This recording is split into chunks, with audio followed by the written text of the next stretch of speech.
Hello everyone and welcome back to another look at Delver's Drop.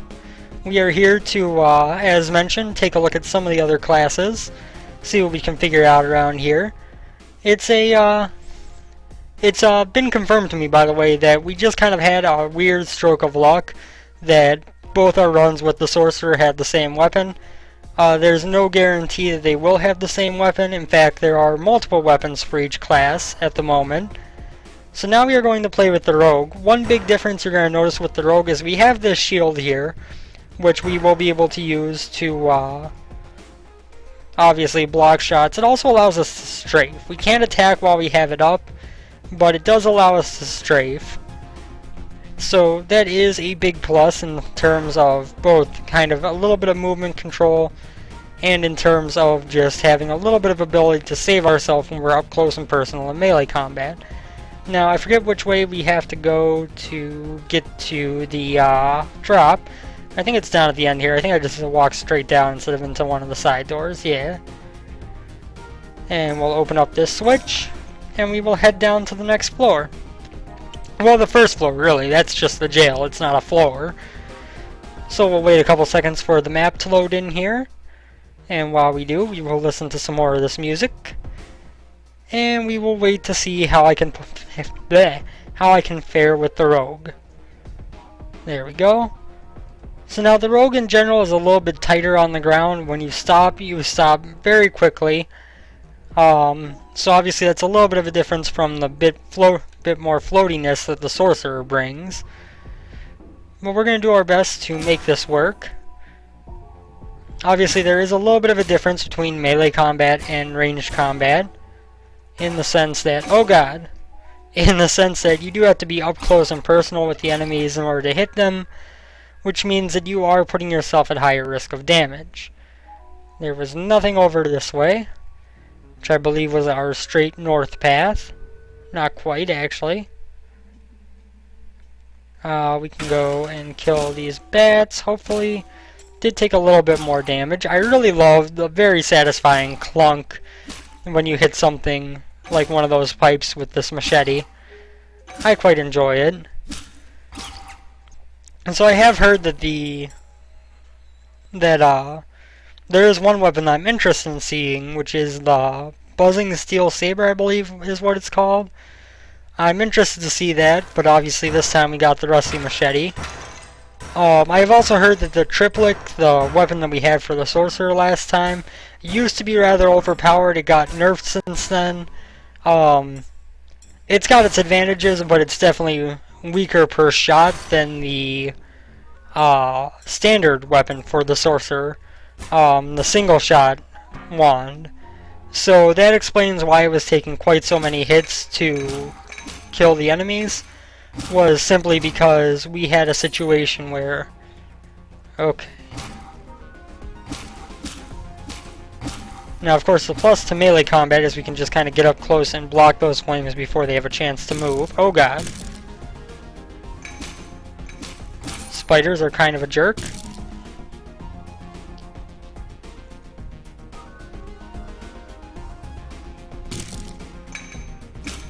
Just gonna block their shots. Oh god. Spider.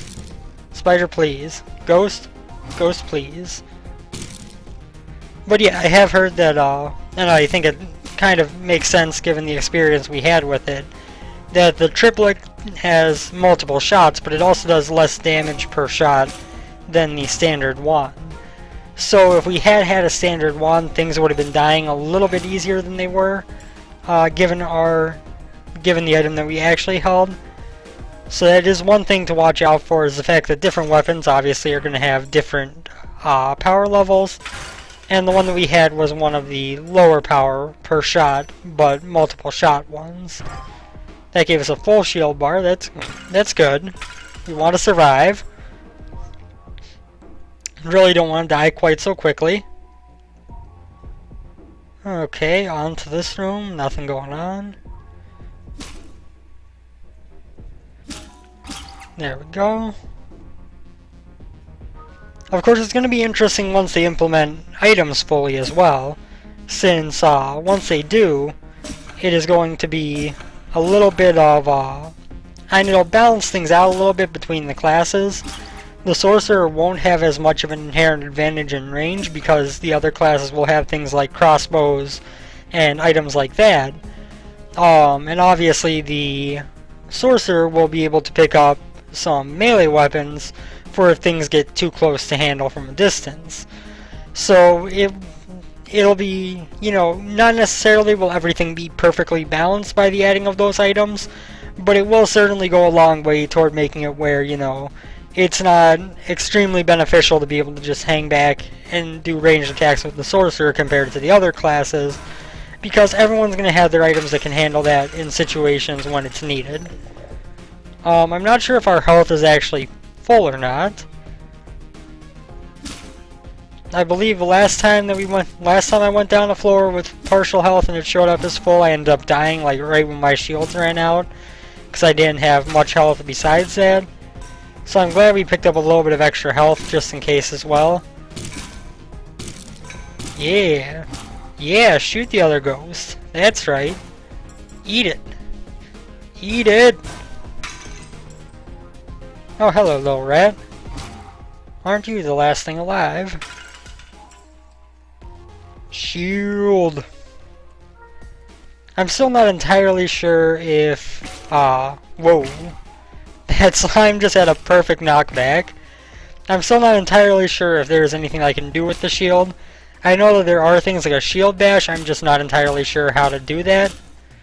So this is actually a convenient position. We're just kind of holding these bats at bay with our knockback and swinging, which is always a nice thing to be able to do. Also, in case you're wondering, one of the glitches, so to speak, that I've heard of, that is related to map generation on this, is the fact that if you've noticed, we've never had a door coming out of the bottom of the start room.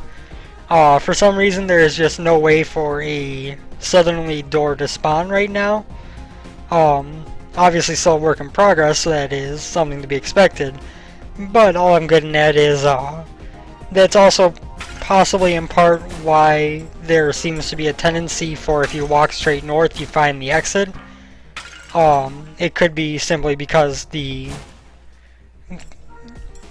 of something like that that's having an impact on it. I'm not sure exactly, and I haven't updated myself on all the forum posts about glitches and everything, but that is one possibility that I've heard of. Either way, it does seem like, you know, you got about a 1 in 3 chance that the direction that you go in is going to be the direction that the exit is in, and it does seem to be north more often than not, from personal experience and what I've heard otherwise. Either way, it is a strategy that we will continue to use. Obviously, at this point, there is no endgame to this right now. There is no, you know, progression past getting through this first zone. So to worry too much about thorough progression, I forgot that the bats fall to the ground when you hit them. So if you hit them over a hole, they can actually fall down into it, which is kind of cool. But yeah, what was I getting at? Obviously, with it being a work in progress, things like that will happen. And also, since there is only the one zone right now, and, you know, there's really no benefit to exploring more without any item drops implemented yet or anything, it is definitely most beneficial to just kind of move along. Those chests, by the way, will open eventually, but so far the keys for them have not been implemented. That's why hitting it doesn't do anything. Because it doesn't have what it needs to open yet. Almost fell in that hole to my death. Let's head west here next. I'm going to put out some light sources, pick up some stuff, and then let's head north. Oh, a spider. Okay, apparently it is hard to block the spiders since they jump at you. Which actually makes sense. It would be hard to block something with a shield that is flying towards you, and also able to react and move accordingly in terms of its attack angle, despite the fact that it will be jumping at you head on. It can adjust the way it's going to actually strike at you as it flies. Let us pick up some stuff here. Get back to almost full health. Good. And we're at our switch room. So northeast wins this time. And that was the switch for our drop, so let's go down to the next floor. It's really fun just seeing the way that this game is coming together, I won't lie.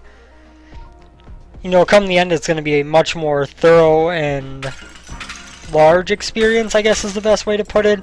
You know, there are going to be several zones, there are going to be a lot more enemies, there are going to be items that drop on a level-to-level basis.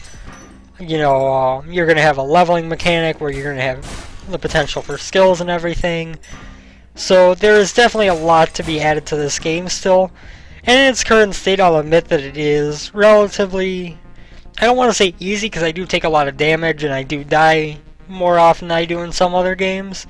But it's also, you know, there's no obligation or no reason to really push yourself to explore a full floor fully currently.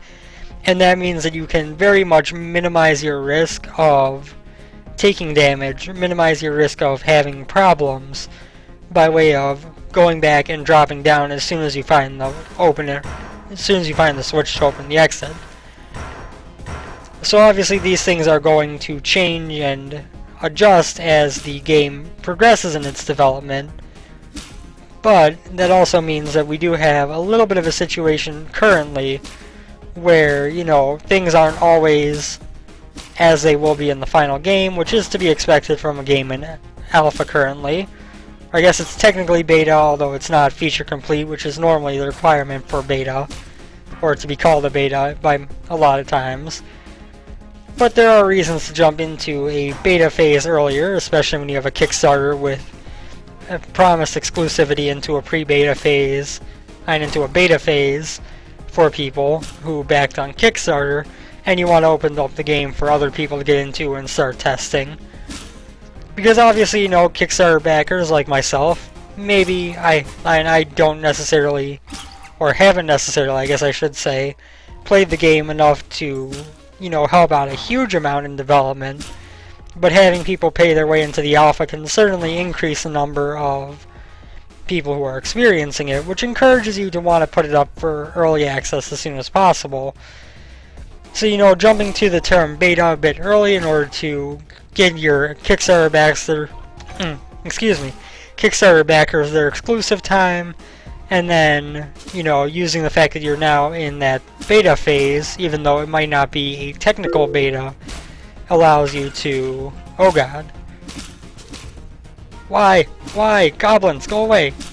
So many goblins and bats. Die! Die, all of you!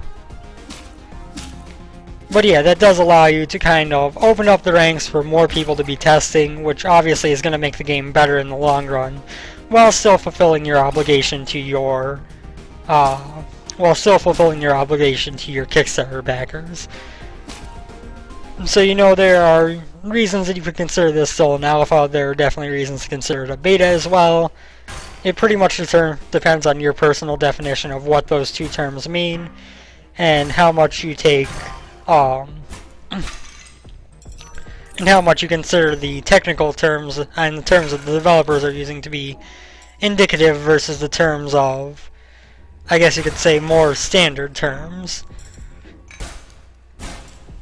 We might actually be able to get back to full health in this room. I think we are going to be able to. Yes, we were. Awesome.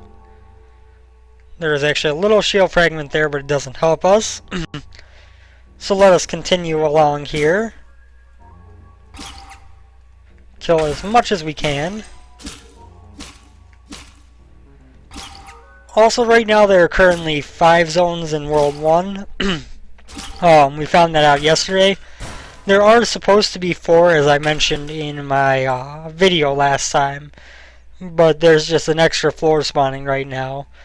Which isn't bad, all things considered, but, you know, it is something that should be pointed out, that the zones will in general be 4 floors each. Once that is fixed. Nothing in that room. So it looks like North has failed us this time. Let's see what other directions we have to go in here. Swing through here. We got this big room, which has an exit on the west here. A big pit surrounded by torches. Dear Lord, that goblin almost shoved that rat right into me, and I had nowhere I could run without just getting closer to the rat.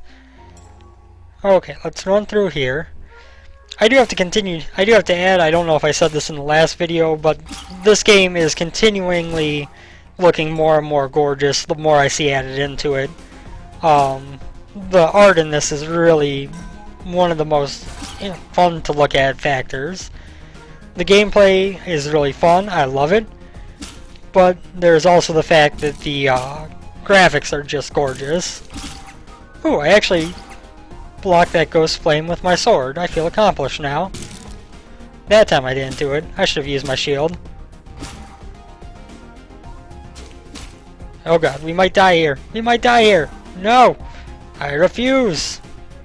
I'm starting to like Rambo, and that's not a good thing. Let's grab my shield here. He's going to probably shoot a fireball at me.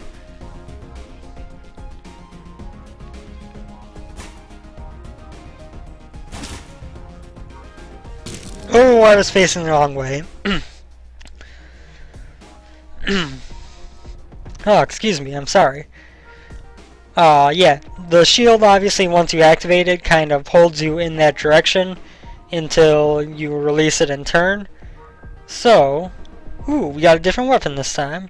A hefty iron dirk. It seems like this. It seems like the attack animation for this kind of slows you down a bit extra. I'm not entirely sure on that, but it would make sense with it being a hefty weapon for it to be a little bit harder to swing, take a little bit longer. So that makes sense, all things considered, flavor-wise.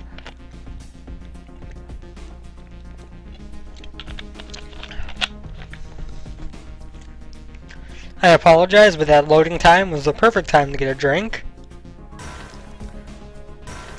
So let's see how our hefty iron dirk fares.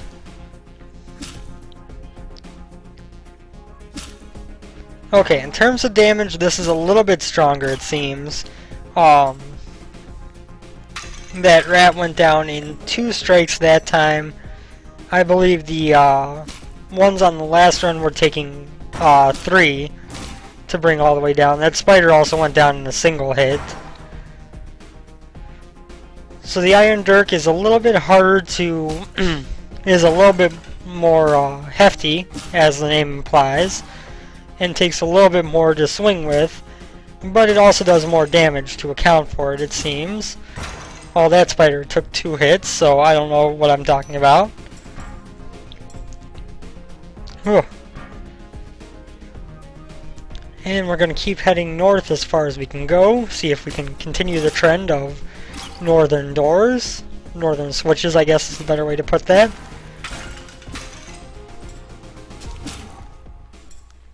So obviously, I should also add that the weapons currently are not necessarily great indicators of the final weapons. What we have currently is pre-programmed weapons. You know, these are all things that are just designed that your character class will start with one of them. In the future ones, the weapons are going to actually be randomized. So there will be, you know, type of weapon, let's say this is a dirk. So you can get a dirk that has, you know, the hefty stat, but it's also rusty and iron instead of iron rusty instead of just being a hefty iron dirk or stuff like that. Or, you know, you might get, with the sorcerer, you might get a fire wand that is, or you might get, you know, still a triple wand, but one with a different element or something like that. So there's definitely something to be said for item variety is going to be very much variable. That makes no sense. Item variety is going to be very high come the final build of the game, once it's implemented where weapons will drop with randomized features, because that turns a rather small pool, because that can turn even a rather small pool of items into a seemingly endless supply of unique differences. You know, if you have a frail iron dirk versus a hefty iron dirk, the hefty one is probably going to take more effort to swing, but is probably also going to do more damage. Meanwhile, the frail one might, you know, break quicker, use up durability and break, whereas the hefty one will last longer. Stuff like that is all very much possible in terms of once the item generation is completed. As it stands, it is rather straightforward. You know, you can get the basics of what each stat is going to do without actually seeing how they're going to work together, so to speak. Thank you for killing that ghost before he hit us again, Mr. Rogue. I appreciate it. I've definitely got to say that I seem to prefer this. That I prefer this iron dirk to the machete we had last time. Obviously, that in part has to do with the fact that being hefty, as mentioned, it probably does a little bit more damage, I would guess. And I feel like the swing is a little bit more natural, maybe. But either way, I do quite enjoy this weapon so far. Let us keep going north for right now. Until we start to be proven wrong that north is the most viable way to go, I'm going to keep walking north to begin with. As mentioned, without any progression in the game yet, there's really no reason to not just go for the exit each run, other than if you want to explore more and see more of the room layouts. But obviously we will be able to see that as we play along anyway. This just allows us to survive more floors and have a higher chance of reaching a completion state instead of dying painfully. We might as well open everything up in here now. There's really no reason not to since we're about to go down to the next floor. So I should also do at least one more episode on this for the time being, when it comes to coming up soon, because I have not shown off the Gladiator class yet, which I would like to do before I take a break from recording this for a while. I may also do just some runs playing around with it, I'm not sure yet. But I definitely want to do at least one more video to show off the Gladiator class, his hammer and everything. That'll probably be up within the next couple days if I had to guess.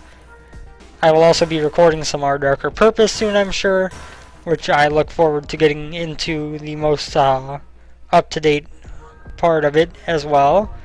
Why are the doors locked? Why are you locked, doors? There are no enemies here. Oh, there was a pressure plate. See, now I feel silly because there's all this loot in here that I just don't want to pick up. And I didn't mean to come in here either, but this was also an empty room. Wow, this floor is rich on health. Because I'll bet that other room up there would give me a lot as well. So we're going to leave stuff be in here for a while in case we take some damage. We're going to head to the north because obviously east has already run its course and failed us. Kill the plague rats. That slime did a nice little mega bounce. I love the physics in this game as well, the way that they work together. Come on, Mr. Spider, come at me. Come at me, bro. Okay, or you can jump right past my shield. Okay, I understand. Let's break that. And the good thing is that obviously if we walk back down, we have more than enough shields to refill ourselves to full. So I'm not really all that worried right now, honestly. In fact, I feel kind of comfortable with where we're at. I hate candles. Why can't there just be light bulbs so I don't have to deal with your flame-spitting candles?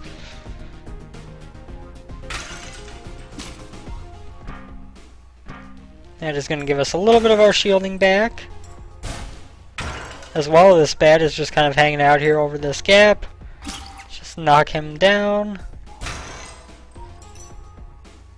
Break everything. That is one thing that this game nails well, the urge to break everything. Oh god, I spawned 3 bats at once, whatever will I do? Oh, I actually had hit all 4 switches. It'd be interesting if there was a reward for hitting all 4 switches.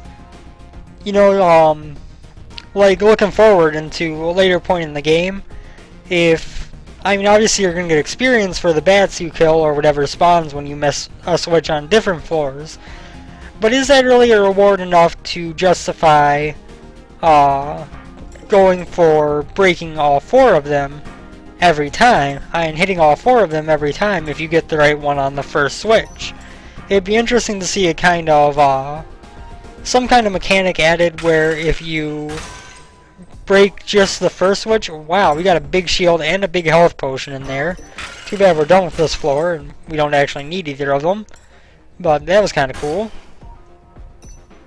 But yeah, it would be interesting to see a way to encourage you to go through all the switches, even if you get lucky and get the right switch first. Just because that would mean that you had a little bit more reason to, you had a reason where even if you got it right at first, there was still cause to hit the other switches and see what happens. You know, even if it's just it opens up a secret room or something like that. I think it would be kind of cool to add that feature in. I think it would make those rooms with the multiple switches much more satisfying. Because as it stands, it's pretty much guess one if you're wrong, fight a couple enemies. If you're right, leave.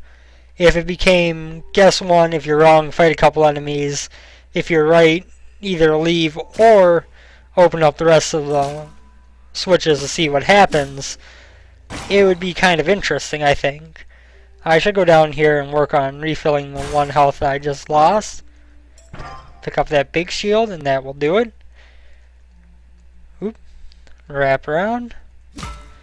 Now these steel spikes we can't break like we could the wooden ones earlier, unless something has changed recently, and it seems like it has not. Yeah, that's right, Ghost. Oh god. Don't want to be facing backwards with my shield. My shield is so great it will block you while I'm not even facing you. I am the rogue. The greatest warrior. Who doesn't even need to look to pull off a parry. And then I shall turn around and riposte you like it was nothing. Mwahaha.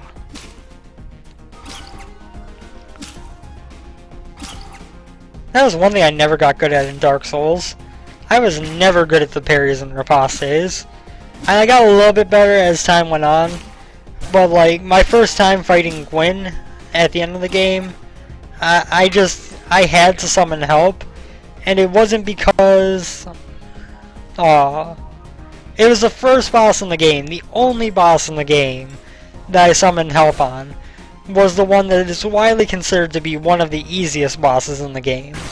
And the reason for that was nothing short of me being unable to parry and riposte, and being a very heavy weapon type of character. I was very much a strength build my first run, and that put me in a position where I just couldn't attack him fast enough without the parry and ripostes, that it would make it very, very difficult for me to hit him. So I had so many troubles with him, and then just managed to finally summon someone and beat it that way. And I felt horrible that I only summoned once on the last boss. I was so close to having my first run of Dark Souls be a no summon run, and I messed it up at the last moment. And a lot of that has to do with the fact that through most of the game I use great shields for the sake of, you know, having that extra poise, so that the stamina that I had would not deteriorate quite so quickly. Oop. A little bit of extra health. Dear God, there's a lot going on in this room.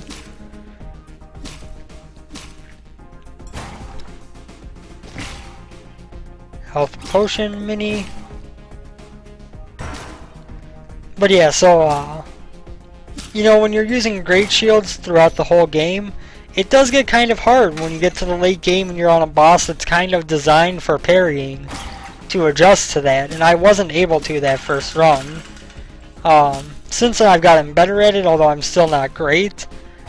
But it was definitely a kind of shock to the system, so to speak, when that was a boss that I just couldn't find a way to beat well. It also doesn't help that I cheesed some of the bosses with the crystal ring shield once I got that. I won't lie about that. I think it was probably... Which bosses did I actually use that on? Because it wasn't that many, really. I used it on Gwendolyn. He was kind of an issue. I mean, he was one who I used it on. I think I used it on... What other bosses are after Ornstein and Smough? It's been a while. I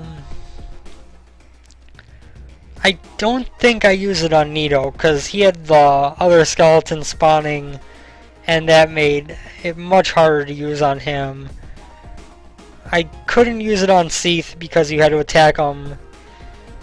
Or I might have tried to, but I was also trying to get the tail weapon, although I failed.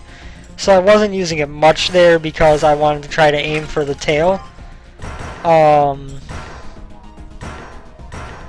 Who else was there? There was the Bed of Chaos, and there was really no reason to use the Crystal Ring Shield on, because that was...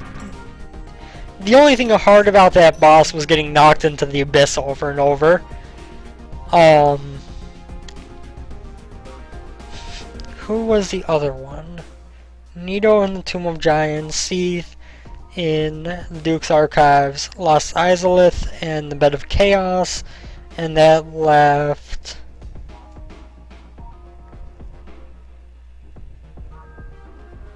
Who is the boss I'm forgetting? Oh, the Four Kings. Yeah, the Four Kings, I will straight up admit, back when the Crystal Ring Shield was the most overpowered weapon in the game, I cheesed them like crazy with the Crystal Ring Shield. You know, that I might have trouble beating them on my own now, even though I was able to the first time, simply because that weapon no longer has the strength it used to. I mean, like, if you were around in the early Dark Souls days before the big first patch, you probably remember just what the Crystal Ring Shield offered, and it was ridiculous. Now, as you can see, we got a little bit of a glitch going on with our health. We weren't supposed to show full health. We actually had 2 hearts, not 3. And so when that first one got lost, even though the image for it is showing up, it took away from the second heart because we weren't supposed to have that first heart. So it is a tiny bit of a glitch going on right now. Let's just break open everything in here and get as much health back as we can, which does not appear to be much like last floor. We at least got 1 shield fragment, but that's not a whole lot. Oh, there we go. There we go. I mean, still not great compared to what we got last floor and the floor before in terms of health items, but pretty good. Oh, that spider just cost me almost everything. No! Spider! I swung too soon! I was kind of afraid if I hit that slime he was just going to bounce back at me. Although now I'm kind of confused what's going on with our health, because it took the middle one, now it's taking the one on the far right. Okay, now we seem to be back to normal. The one on the far left here is blinking, which I guess kind of could be right. But, was that actually all that was up there? I didn't even think to look. Yes, no other doors up this way. But yeah, so we're definitely better off in the health department than we were moments ago. So that was a very good room, despite the fact that our switch wasn't to the north. We did get a quite useful room up there. The non-plague rats die in 1 hit, the plague rats take 2. These goblins can be annoying, but they aren't too bad when it's just a few of them like that. The goblins get really annoying when they're coupled with other enemies. When it's not just, you know, deal with these goblins that are running at you, but deal with these goblins that are running at you, deal with this ghost that is shooting things at you, all that good stuff. That's when things get really threatening. Oh! Spike trap from the ground. That I just used against that ghost and then got hit by the other one, and we might die on this room. I won't lie to you. Yeah, kill that slime. That's right. Kill your own teammate. Okay, now I feel much more confident that we're going to survive. A couple of slimes shouldn't be an issue. Get a little bit of shield back. And a little bit of money. Let's keep heading north. I like going north. There's a lot of stuff to break in here. A lot of money that doesn't have a use just yet. And a little bit of health. At least we have almost a full shield fragment now. Let us come down here, and then we're gonna head east here. Cause that looked like an interesting room. Ooh, we're gonna get a full shield. Oh. Well, we got a full shield, but I didn't realize that it was a plague rat in time, and then couldn't get out of the way before he blew up on me. But oh, there was another full shield there, but I walked into this room of bats too soon. What is this, the bat cave? Why are there so many bats? Batman, save me! Save me, Batman! No! I hate you bats! I hate you all!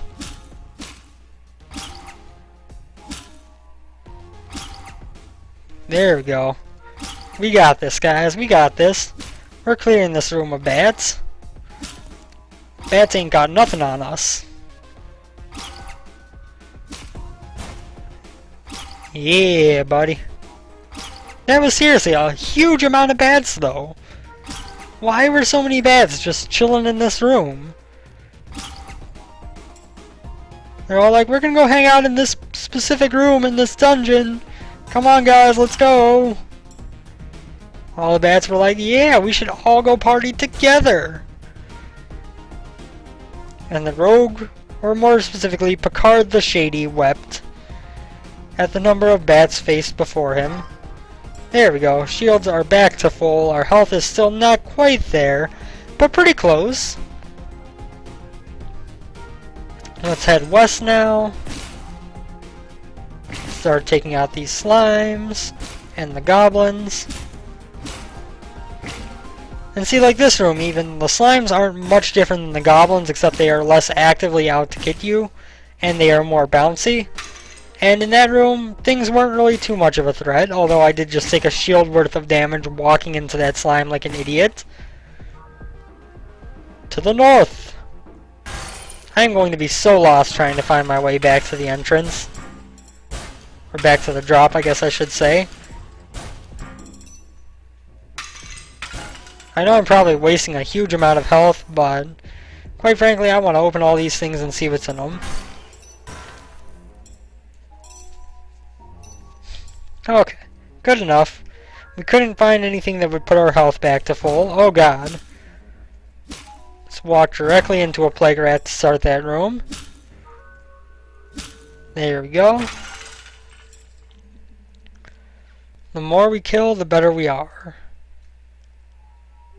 Let's go refill our shield real quick before we leave this area. Shield's full. Shield's full. We've already been over here. We've already been there. So let's go back down. And it looks like perhaps our exit is in the one direction we haven't checked yet. Or it is attached to this room somewhere that I have not yet been. This one is kind of worrisome. It's got slimes, it's got bats, it's got goblins, and it's got these annoying candles. I hate the candles. Although they aren't nearly as bad as they were before. Just let me clarify that.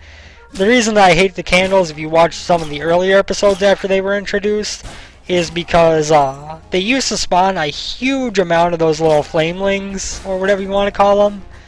And it made them really tough to deal with, because if you let them live for any amount of time, you had so many little fires that you had to deal with, that to actually find a chance to deal with the things creating the fires was difficult.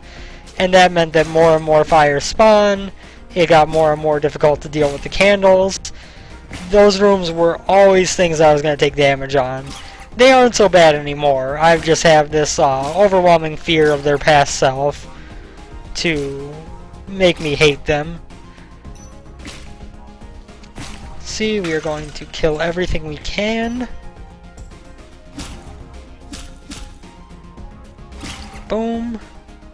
Boom. Boom, boom. This is a very big floor, I should add that.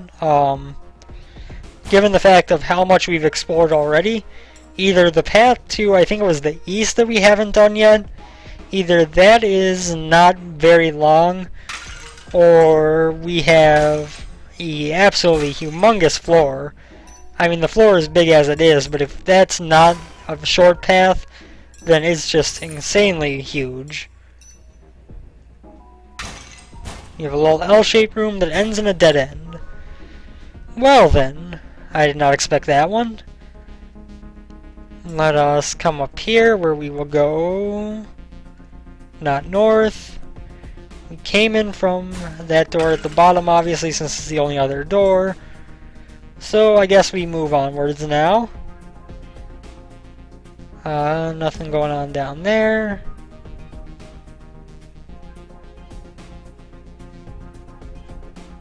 I think we came in from the right side there. Actually, I have no idea where we are right now. I'll be honest, I'm a little bit lost. Ooh, I recognize this area. Okay, okay. I still don't know where we are, but I at least recognize this area. There's one thing I look forward to being added when it comes up is the mini-map, because that will be hugely helpful. Wasn't there like a... there was a storeroom of stuff up here, but I took everything. Okay, so to the right we go. Eastward ho. I like those little destroyable blocks. They serve no purpose currently, but they're fun to destroy. There we go. I'm assuming we're getting pretty close to the switch for the drop. This has been a long run, because this segment here has taken, or this floor here has taken quite some time. Thought we got it right on the first try. Got it right on the second try, that's fine. And like I said, the path eastward ended up being very short, which is a-okay with me. Let's drop down, and was that the 4th or 5th floor? I don't remember. I kind of hope it was the 5th, because this is already... Yes, it was. I was going to say, since this is already almost a 45-minute video, I kind of hoped it was the 5th floor. Let's see what weapon we would have gotten if we did this again. Average sluggish short sword. That's a bit of a tongue twister. But yes, I can definitely see what they mean by sluggish. It seems like the rogue has a pretty decent amount of items to use. Oh, that's how you do the shield bash.